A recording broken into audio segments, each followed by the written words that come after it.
Hello friends, कैसे हो। मैं आशा करती हूँ कि आप लोग बहुत अच्छे होंगे और मन लगा करके पढ़ाई कर रहे होंगे। अगर दोस्तों आपने अभी तक पढ़ाई को स्टार्ट नहीं किया है तो आप लोग दोस्तों अपने स्टार्ट कर दीजिए और अपने नोट्स बनाने का नंबर लगा दीजिए। तो फ्रेंड्स, आज की वीडियो में बात करेंगे हम सीटेट 2022 की संस्कृत को लेकर के। तो जिन भाभी अध्यापक और अध्यापिकाओं को संस्कृत से डर लगता है तो दोस्तों संस्कृत इतनी कठिन नहीं है। आप इसमें देखेंगे मॉक टेस्ट पेडागोजी के लिए दोस्तों मैंने जो है 2 आपके लिए वीडियो बनाई हैं। टैग वर्ड हैं, आप उससे पेडागोजी को कवर कर सकते हैं। तो हर बार पेपर में आने वाले क्वेश्चन किस तरीके के आते हैं आप इस वीडियो के अंदर देखेंगे। तो फ्रेंड, जीरो से शिखर तक की तैयारी के लिए अगर आपने अपने चैनल आदर्श करियर को सब्सक्राइब नहीं किया है तो सब्सक्राइब कर देना। और दोस्तों संस्कृत से आपको बिल्कुल भी डर नहीं करना है, ठीक है। आप संस्कृत में 30 में से 30 नंबर आसानी से लेके आ सकते हो, सिर्फ आपको समझना है, ठीक है। तो बात करेंगे दोस्तों इसके मॉक प्रश्न जो हैं किस तरीके के आते हैं। तो प्रश्न दोस्तों आपको वैकल्पिक आते हैं, ठीक है। और इसमें एक जो है आपका गद्यांश होता है और एक होता है इसमें पद्यांश। अब बात करेंगे इसमें गद्यांश। देखो इसमें दिया गया है अधोलिखितम गद्यांशम पठित्वा तदनंतरम प्रदत्त प्रश्नानां विकल्पोत्तरेषु समुचितम उत्तरम चिनतु। यानी कह रहा है कि जो नीचे लिखा हुआ है आपका ये गद्यांश, उसको आप पढ़िए उसके प्रश्नों को, और 1 से लेके 21 तक के क्वेश्चन इस गद्यांश के अंदर से दिए गए हैं और सही विकल्प को आप चुनिए। तो दोस्तों देखिए गद्यांश इसका काफ़ी बड़ा है, तो इसलिए आप इसे न पढ़ते हुए पहले क्वेश्चन को देख लीजिए। जैसे इसमें दिया है पहला क्वेश्चन, क्योंकि जब भी हम कोई हिंदी का करें चाहे संस्कृत का या इंग्लिश का, तो सबसे पहले प्रश्न को पढ़िए। जब प्रश्न को पढ़ेंगे तो दोस्तों देखो आपको जो है आंसर देने में काफ़ी सहूलियत महसूस होगी। तो आपने जैसे पहला प्रश्न पढ़ा कि पहले क्वेश्चन में क्या दिया गया है, इसमें दिया गया है इयम कथा केन कथिता। यह कथा जो है किसने कही है। तो यह कथा किसने कही है, तो अब सीधे आप जाएंगे तो आप इस पर पहुंचेंगे अपने पैराग्राफ पर, यहाँ से इसे पढ़ने का नंबर लगाएंगे।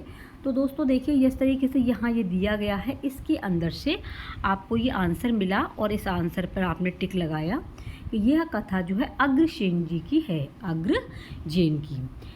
नेक्स्ट है कनक लेखा केनाधिष्ठिता। ये कनक लेखा है, ये कौन है, ये पूछा है। राक्षस है या छेड़ है, जनकेन है या पुरुषेण है।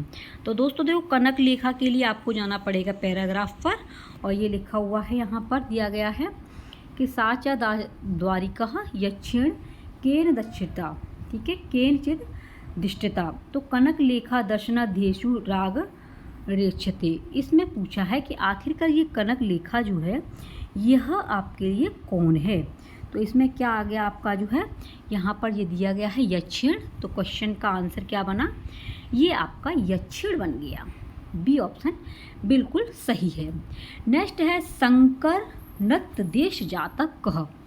तो शंकर के बारे में आया है। अगर आप पर संस्कृत हिंदी करना नहीं आता है तो आप सीधा यहाँ से ये देखेंगे शंकर लिखा कहाँ है। तो देखो शंकर ये लिखा हुआ है, इसमें दिया गया है शंकर नेत देश जातस्य जरत सालस्य। ये आ गया जरत सालस्य, ठीक है। अब देखिए आप आंसर में जरत सालस्य है या नहीं है, तो बिल्कुल है दोस्तों। तो जरत सालस्य इसका आंसर सही हुआ। अगर आप पर संस्कृत से, ठीक है, हिंदी बनाना नहीं आता है तो प्रश्न को देखिए, प्रश्न में कहाँ पर शंकर लिखा हुआ है, क्या पूछ रहा है, उस लाइन को देख लीजिए, वहीं पर आपको इसका आंसर मिल जाएगा, ठीक है दोस्तों। अगला क्वेश्चन है कथाम वदन क्वा याजीत, यानी कथा वदन क्वा आशीत। तो ये कथा जो है कहाँ पर कही गई थी, अरण्यम में, समुद्रम में, स्वर्गम में। तो यह कथा देखिए आपको यहाँ पर देखना होगा और आराम से इस कथा के बारे में आप बता देंगे। देखो ये लिखा हुआ है अयाशिषम च दिनई कश्चित आंध्र नगरम। कहाँ पर कही गई थी ये, आंध्र नगरम में। तो आप आराम से इसका आंसर लगा सकते हैं दोस्तों कि ये रहा इसका आंध्र नगरम, यानी कि बी ऑप्शन बिल्कुल सही है। कौन सा सही है, बी। नेक्स्ट है सलिल राशि सदृश कह। सलिल राशि सदृश कह यानी सलिल राशि के समान कौन है। तो कौन है यहाँ पर पैराग्राफ देखना होगा और अगर दोस्तों आप पहले ही पैराग्राफ को देख लेंगे तो समय की बर्बादी होगी। तो देखो ये दिया गया है सलिल राशि सदृश्य, ये दिया गया है। अब देख लीजिए यहाँ पर, तो आपको आराम से इसका आंसर मिल जाएगा। ठीक है, ये रहा सलिल राशि सदृश कह, तो ये है आपका कलहंस। ठीक है, कौन सा है? कलहंस। यानी देखो यहाँ पे ये दिया गया है, ये रहा कलहंस सदलित, कलहंस गण दलित, यानी कि सलिल राशि। ये तो क्वेश्चन है, आंसर इसका ये हो गया। ठीक है दोस्तों, तो ये रहा इसका सही आंसर कौन सा रहा? कलहंस, यानी कि सी ऑप्शन। नेक्स्ट पूछा है अशक्त्येन किम न संसृज्यते। अशक्त्येन, अशक्य क्या है? ये अशक्य के बारे में पूछ रहा है। तो दोस्तों देखिए, अशक्य के बारे में आपको बताना है, तो इसमें जो है आएगा आश्यम, बिल्कुल सही है, आश्यम। ठीक है, नेक्स्ट है नरेंद्र पदस्य पर्याय पदम। मैंने आपको बताया था कि ऐसे कहीं पर आ जाएं, जैसे ये आया है इसमें नरेंद्र पदस्य। ठीक है, ये जो है आपको पैराग्राफ में देखने की ज़रूरत भी नहीं है। नरेंद्र का पर्यायवाची क्या है, ये क्वेश्चन पूछ रहा है। तो दोस्तों देखिए, नरेंद्र को क्या कहते हैं? राजा। ठीक है, इसे पैराग्राफ में जानने की ज़रूरत नहीं है। नेक्स्ट है अग्रे, इत आ गया है। देखो इत जहाँ पे हो वो पैराग्राफ का क्वेश्चन नहीं होता है। अग्रे इत्यस्य विरुद्धार्थ पदम, यानी कि इसका विरुद्ध, यानी कि विलोम शब्द क्या है अग्रे का? तो अग्रे का क्या होता है? समीप तो होगा नहीं, दूर भी नहीं होगा, तो इसका होगा पश्चात। ठीक है, क्या होगा? इसका पश्चात होगा, क्योंकि अग्र माने पहले और पश्चात माने बाद में, समीप दूर ये सब कुछ नहीं होगा। इसका आंसर जो है बी बिल्कुल सही है। अगला क्वेश्चन है दोस्तों अग्रहिषम, अग्रहिषम इति क्रियापदम वर्तते। देखो इसमें भी इति आ गया है, तो इसमें पूछा अग्रहिषम क्या है? तो ये है भूतकाल बोधकम। ठीक है, यानी कि आपको भूतकाल का बोध कराता है जो बीत गया है। अगला क्वेश्चन आया है क्षण केनेक, क्षणे नेकेन इत्यत कह संधि। इति आया है, तो ये आपके पैराग्राफ का क्वेश्चन नहीं है। तो क्षण के ने में यहाँ भी आपको दो मात्राएं दिखाई दे, तो वो आपकी वृद्धि संधि होती है। तो इसमें जो है आपकी बी ऑप्शन बिल्कुल सही है। तो अभी आपने गद्यांश के क्वेश्चन देखे, ठीक है, अब देखेंगे आप जो है पद्यांश के। अधोलिखितम माने होता है नीचे, नीचे लिखे हुए श्लोक को पढ़ करके उसके प्रश्नों के उत्तर दीजिए। तो आपको सही विकल्पों को चुनना है। इसमें दिया गया है ये सत्पुरुषा भवन्ति, ये जो सत्पुरुष होते हैं ये कैसे होते हैं? तो इसमें देखो दिया है ये स्वार्थ विहाय परोपकारम कुर्वन्ति, यानी कि जो सत्पुरुष होते हैं ये कैसे होते हैं? ये स्वार्थ को छोड़ करके परोपकार करते हैं। ये रहा इसका, देखिए इसी के अंदर सारे क्वेश्चन इसी के अंदर मिल जाएंगे। जो भी क्वेश्चन है आंसर जो है यहीं से आपको छांटने होंगे। ठीक है, अगला क्वेश्चन है मानुष राक्षसा किम कुर्वन्ति, जो मनुष्य रूपी राक्षस होते हैं वो क्या करते हैं? तो देखो ये रहा, ठीक है, इसका आंसर यहाँ पर है। मानुष राक्षस परहितम स्वार्थ है निर्णयति, ये यानी स्वार्थाय परहितम नाश, जो दूसरों के स्वार्थ के लिए नाश कर सकते हैं। जो मानुष के रूपी राक्षस होते हैं वो दूसरों का तो हित नहीं करेंगे, लेकिन उनका क्या कर देंगे? नाश कर देंगे। ठीक है, नेक्स्ट है स्वार्थ विरोधेन परहितम कुर्वाणाः के, जो स्वार्थ के विरोध में जो परहित करते हैं वो जो हैं कौन होते हैं? यह इसका क्वेश्चन का आंसर आपको बताना है। तो बताइए दोस्तों फटाफट से कि इसका आंसर क्या होगा। जो स्वार्थ के विरोध के लिए अपना भी छोड़ दें सब कुछ, परहितम कुर्वाण के, परहित का कल्याण करते हैं स्वार्थ को छोड़ करके, तो वो होते हैं सामान्य लोग। सत्पुरुष, देशाभिमानी, राक्षस ये नहीं, ये होते हैं आपके कौन से? यानी कि सामान्य लोग होते हैं, सामान्य। नेक्स्ट है पदमिदम कस्मिन् छंदसि निबद्धम, यानी कि जो पद है, जो अभी आपने पद्यांश को पढ़ा है, इस पद में कौन सा छंद का प्रयोग किया गया है? तो ये किया गया है दोस्तों आपका शार्दुल विक्रीडित छंदी, इस छंद का प्रयोग किया गया है, शार्दुल विक्रीडित छंदसि। नेक्स्ट है पद्यमिदम, पद्यमिदम कस्मिन् काव्य प्रकारे अंतर्भवति, यानी कि इस पद में किस काव्य के अंतर्गत जो प्रभाव काव्य प्रकार का अंत का प्रभाव हुआ है, होता है। तो इस काव्य में क्या है? गद्य का तो है नहीं, महाकाव्य, गद्य, नाटक ये नहीं, सुभाषितानी, सुंदर वचन कहे गए हैं, इतना तो समझ सकते हो ना, महाकाव्य का तो मतलब ही नहीं है, क्योंकि स्वार्थों की बात बोली गई है, सज्जनों की बात को कहा गया है। तो सुभाषितम माने अच्छे वर्ण, तो B option is the right. ठीक है दोस्तों, अगर कोई भी प्रॉब्लम होती है तो आप कमेंट करना, तो आपका जो है समस्या का समाधान भी किया जाएगा। अब दोस्तों ये हो गए आपके गद्यांश और पद्यांश। अब क्वेश्चन आए हैं आपके जो आपको सटीक देने हैं, जैसे सर्वाधिकम समीचीनम विकल्पम चित्वा। सभी को देख करके पढ़ करके उसके उत्तर दीजिए। सर्वाधिक समीचीनम विकल्पम चित्वा। व्याख्यानात्मक पाठ ने एतच्च मंत भ्रवती, यानी कि जो व्याख्यान की जो पद्धति होती है वो क्या है, ये है साहित्य कल्पना नाम लोकोक्ति नाम अलंकारणाम च द्वारा अभिव्यक्ता नामार्थम। जो साहित्य और लोकगीतों में लोकोक्तियाँ होती हैं, अलंकार से सुशोभित होती हैं, जिन्हें हम अभिव्यक्त करते हैं, ठीक है, बोलते हैं, तो वही आपका ए ऑप्शन बिल्कुल सही है। नेक्स्ट क्वेश्चन है उपलब्ध समस्त अंकेत उपयोगे समग्र पाठस्य व्याख्यानम एतत् प्रेक्षते। तो देखो इसमें संस्कृत में आपका कुछ भी नहीं आ रहा है कि अब हम हिंदी नहीं कर पाएंगे। तो देखो ये मैंने आपको टैग वर्ड कराए, जहाँ भी आपको सांदर्भिक पाठक वस्तु ने अवबोधनम, ये आपको सांदर्भिक दिखाई दे जाए, बिल्कुल आपका सही जाएगा। ठीक है दोस्तों, नेक्स्ट है भाषा शिक्षण विषय व्यवहारवादी विचारधारायम, यानी कि जो भाषा शिक्षण का विषय है उस व्यवहार में जो विचारधाराएं होती हैं वो क्या हैं।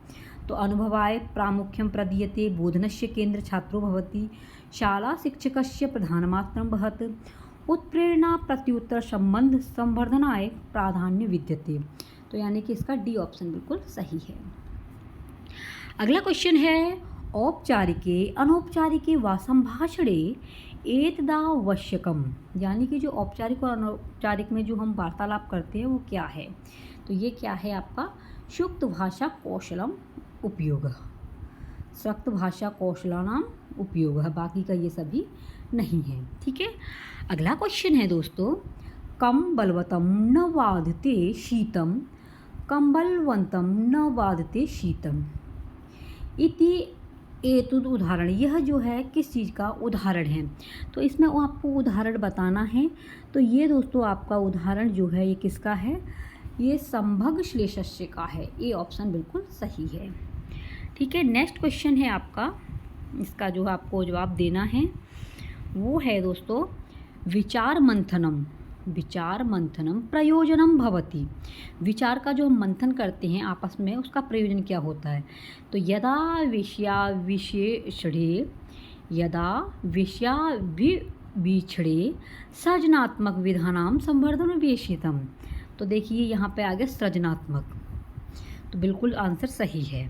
ठीक है, नेक्स्ट है आपको शिक्षणस्य आरंभ बिंदु प्रवर्तयितुं छात्राणाम अवबोध दौर्बल्य गवेषणाय क्रियमाणं मौल्यांकनं भवति। तो इसमें क्या होता है कि शिक्षण के जो आरंभ बिंदु होते हैं, जो छात्रों की परेशानियां होती हैं उसका जो मूल्यांकन किया जाता है उससे क्या होता है। तो मूल्यांकन हम क्यों करते हैं, निदानात्मक के लिए मूल्यांकन करते हैं कि बच्चे की कमजोरी क्या है। जैसे कि उपचारात्मक है, उपचारात्मक क्या है कि जो बच्चे की कमजोरी होती है उस कमजोरी का उपचार किया जाता है। तो मूल्यांकन क्यों करते हैं कि आखिरकार बच्चे की कमियों का पता पड़ता है। ठीक है, और दोस्तों इसकी संपूर्ण व्याख्या है चैप्टर वाइज सिलेबस के अनुसार आपकी स्टार्ट करा दूंगी, आप चिंता ना करें। लेकिन जब तक जो है आपको रोज़ाना प्रैक्टिस सेट मिलेंगे, आप प्रैक्टिस सेटों के आधार पर आसानी से समझ सकते हैं कि आखिरकार शीटेट में क्वेश्चन आते कैसे हैं, और थोड़ी सी अपने अंदर से जिज्ञासा लेके आइए, आप आराम से संस्कृत को समझ सकते हैं। ठीक है, नेक्स्ट है प्राथमिक स्तरे छात्रे पुनः पुनः क्रियामाणा दोषः इमे। ये कह रहा है कि प्राथमिक स्तर पर अगर छात्रों को बार बार पर कोई क्रिया कराएं तो उससे क्या होगा, उच्चारण दोष, उसका जो दोष है ना, कमियां हैं, तो जो बोलने की जो कमियां हैं वो किसके द्वारा होंगी, उच्चारण के कारण। ठीक है, मौल्यांकनम नाम, मौल्यांकन जो है उसका नाम क्या है, वो है आपका लक्ष्य सिद्धि मापनम। भाई मूल्यांकन क्या करेंगे हम, तो मूल्यांकन में बच्चे का लक्ष्य ही तो निर्धारित करते हैं कि आखिरकार बच्चे ने इतनी चीज़ों को अपने अंदर कर रखा है, बच्चे ने इतना अच्छा इसका स्कोर बना करके दिया है। तो ये नहीं है। देखने में ये सोच रहे होंगे ये है, ये कुछ नहीं है। लक्ष्य सिद्धि प्राप्ति होती है मूल्यांकन करने के बाद में, यानी साल के अंत में हम बच्चे का मूल्यांकन करते हैं तो बच्चे को क्या देते हैं, सर्टिफिकेट। तो वही है लक्ष्य सिद्धान्तम। नेक्स्ट है ग्रंथपाठे नियमानुसारेण यदृच्छया वा अपनीतानां शब्दानां स्थाने छात्रै पदपूर्णं यस्यां प्रक्रियायां क्रियते सा परीक्षा। तो इसमें क्या है आपकी कलोषु विधानम। ठीक है, इसमें कौन सी परीक्षा है, कलोषु विधानम। अगला है भाषा बोधकानाम आद्यम कर्तव्यम। जो भाषा बोध है उसका क्या कर्तव्य है, तो छात्राणाम सह कौशलम वर्धते सहाय्यम। ये छात्रों के साथ में कौशल को बढ़ाने की सहायता करता है। अगला क्वेश्चन है व्याकरणस्य लक्षणम। व्याकरण का लक्षण क्या होता है, भाषा प्रभाव, भाषा दर्शनम, भाषा प्रस्तुति, भाषा का सिद्धांत होता है व्याकरण का लक्षण, यानी कि डी ऑप्शन। अगला है वाक् कौशलस्य वर्धने परिणामकारी गतिविधिषु अन्यतम। यानी कि जब बोलते समय जो हम गतिविधि करते हैं वो क्या है, तो स्थान देखो ये तो नहीं है, वस्तुनिष्ठात्मक अभिनय नाटक नहीं है, वाचनम। भाई बोलते समय क्या करेंगे, वाक्य कौशल को बढ़ाने के लिए क्या करेंगे, बोलेंगे ना, वाचनी तो करेंगे। तो डी ऑप्शन बिल्कुल सही है। अगला है सामाजिक संपर्कस्य संस्थापनाय संरक्षणाय च भाषाया उपयोगः एवं अभिधीयते। तो ये क्या है आपका ए ऑप्शन सही है, जिसमें बोला गया है कि आपको दोस्तों भाषाया संवादात्मक क्रिया, भाषा के साथ में संवाद क्रिया हो तो वहाँ पर सामाजिक संपर्क अधिकांश बढ़ता है। नेक्स्ट है, लास्ट है, ज़बरदस्त है, वो है आपका अस्मिन्वादे। ठीक है, अस्मिन्वादे संज्ञानात्मक व्यवस्थायाः संवर्धनम भाषाभ्यक्ते पूर्ववृत्ति भवेद इति परिगण्यते। तो ये जो भाषा के आधार पर जो संज्ञानात्मक के बारे में कहा है, ये किसने कहा है, प्याजे महोदय। प्राकृतिक दर्शनम रचनात्मक प्रकृति, ये पूछा है कि संज्ञानात्मक विकास के बारे में। तो संज्ञानात्मक विकास के जो हैं राइटर प्याजे महोदय हैं, इनकी प्याजे महोदय की पद्धति है। तो आपके दोस्तों ये है ए ऑप्शन बिल्कुल सही है। तो दोस्तों आपके 1 से लेकर के 30 क्वेश्चन संस्कृत के आते हैं। तो ये 30 क्वेश्चन मैंने कराए हैं, ठीक है, और आपको काफ़ी हेल्प मिलेगी इससे। तो रोज़ाना आप जो है प्रैक्टिस सेटों को हल करेंगे तो काफ़ी दोस्तों आपको सहूलियत भी मिलेगी। इसलिए दोस्तों आप लोग जो है रोज़ाना क्लास लिया करें, जिससे अगर संस्कृत से आपको डर लगता है तो वो डर भी आपका भग जाएगा। ठीक है फ्रेंड्स, तो मिलते हैं आपको नेक्स्ट वीडियो में नेक्स्ट चैप्टर के साथ में। और अभी तक आपने अपने चैनल को सब्सक्राइब नहीं किया है तो आप लोग सब्सक्राइब ज़रूर कर देना, जिससे दोस्तों रोज़ाना की क्लास आप तक पहुंच सकें और आप एक सीटेट में अच्छे मार्क्स लेकर के आ सकें। आप अपना ख्याल रखना, क्योंकि आप ख्याल रखोगे तभी आप अच्छे तरीके से पढ़ाई कर पाएंगे। ठीक है friends, bye bye, take care.